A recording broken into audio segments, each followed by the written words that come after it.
Winston Peters remains under pressure over a botch-up involving his superannuation payments. The New Zealand First Leader's confirmed he received a higher rate than he was entitled to for 7 years. He's paid back the money, but critics say there are still questions to answer. Political editor Corin Dan is with us shortly. First, he has developments. Long-time champion of superannuitants rights Winston Peters, embroiled in his own super scandal. MSD is acting on behalf of the taxpayer and of the system. They're entirely happy with exactly everything I did. So what's the problem here? The problem started 7 years ago when Mr Peters signed up for his super. His partner Jan Trotman went with him, and he says he assumed he was getting the de facto couple's rate. Precisely. I'm sitting there with the person. And you mentioned... And my circumstances never changed after that. But in July, the Ministry of Social Development wrote telling him he'd been overpaid. Apparently, he'd been getting a rate for a single pensioner, which is more. Who was to blame for the error? Well, Mr Peters says that isn't clear. I can't blame MSD. Quite the contrary. They did their job.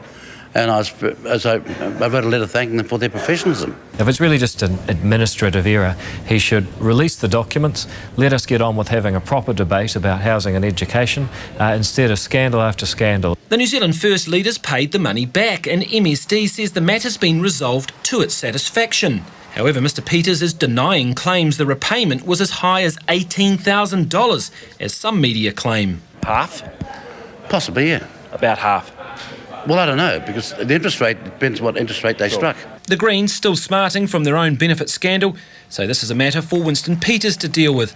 And Labour and National were also pulling their punches. Ultimately, I see this as an issue for Mr Peters to be fronting on and to be answering questions on. It's not an issue for Labour. Those are matters for Mr Peters because this is about his personal finances and his personal circumstances. Super is not means-tested, so while Mr Peters earns around $190,000, he can claim it.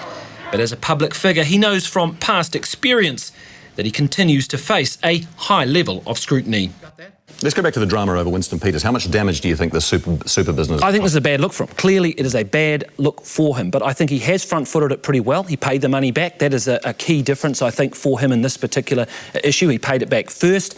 I think there are questions, though, about where this information came from. How did it get into the public arena? And I think it's going to be pretty fascinating to see how Winston Peters reacts to this over the coming days. Indeed. Corin, thank you very much.